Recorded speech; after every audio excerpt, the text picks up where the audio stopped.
Avustralya materikində əsas ən böyük gölü Eyr gölüdür. Eyr gölü bildiyimiz kimi okean səviyyəsindən ən aşağı yeri idi, -16 metr çökəkdə idi.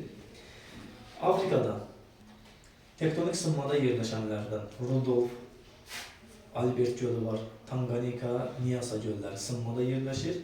Amma Victoria gölü tektonik əyilmədədir. Bir də Çad gölü. Cənubi Amerikada əsas ən böyük gölü Lagun Liman mənşəli dediyimiz Maracaibo gölüdür. Amma Ant dağlarında Titicaca və Poopó gölləri yerləşir. Titicaca dünyada ən yüksəkdə yerləşən göllərdən biridir. Şimali Amerikadakı göllərdən Kanadanın ərazisində Böyük Ayı, Böyük Kölə, Athabasca və Winnipeg gölləridir. Bunlar Kanadanın ərazisində. Təzədən deyərdiniz. Böyük Ayı, Böyük Kölə, Athabasca və Winnipeg gölləri. Burada beşlik deyilən göl var. Bu beşlik göllərdə yuxarı, Huron, Michigan, Erie və Ontario gölləridir. Amma bunu yadda saxlayın. Bu 5 dənə göldən təkcə Michigan gölü Amerika Birləşmiş Ştatlarının ərazisinə düşür.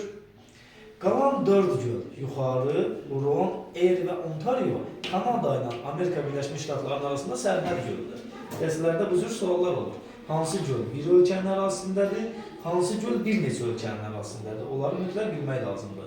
Michigan yalnız ABŞ-ın ərazisindədir, yuxarı Huron, Erie və Ontario Kanada ilə ABŞ-ın sərhədində yerləşir. Böyük Duzlu göldə dediyimiz kimi tektonik göldür və duzludur. Qalan hamısı buzlaq mənşəli və şirin sulu axarlı göllərdir. Keçək Avropaya. Avropada ölkəsi ilə hələ ki demirəm. Ya mən deyim, siz məcbur deyilsiniz hələ ki ölkələri öyrənməyə. Deməli, İsveçin ərazisində burada Venerin, Vetterin gölləri var. Venerin, Vetterin. Finlandiyanın ərazisində Inari və Sayma gölü var. Rusiyanın ərazisində Ladoga, Onega. Ladoga Avropanın ən böyük gölüdür. Yadınızda saxlayın. Ladoga, Onega gölləri. Bunların hamısı dediklərim buzlaq mənşəlidir və şirin sulu axarlı göllərdir. Uşaqlar, Fransanın sağ tərəfində Cenevre gölü var. Sonra Orta Dunay ovalığı, yəni Macaristanın ərazisində Balaton gölü yerləşir. Bir də İtaliyanın şimalında Qarda gölü var. Xəritədə göstərilməyib, deyirəm, yadınızda saxlayarsınız. Keçdik Asiya tərəfə. Hardan başlayaq? Başlayaq Baykal gölündən. Baykal gölü dünyada ən dərin göldür. Tektonik mənşəlidir, sınmada yerləşir. 1620 metr dərinliyə malikdir. Daha sonra Monqolistanın ərazisində Upsunur və Xubsugul gölləri var. Upsunur və Xubsugul. Çinin ərazisində Lobnor və Kukunor gölləri var. Lobnor və Kukunor Çindədir. Qazaxıstanın ərazisində Balxaş və Zaysan gölləri var.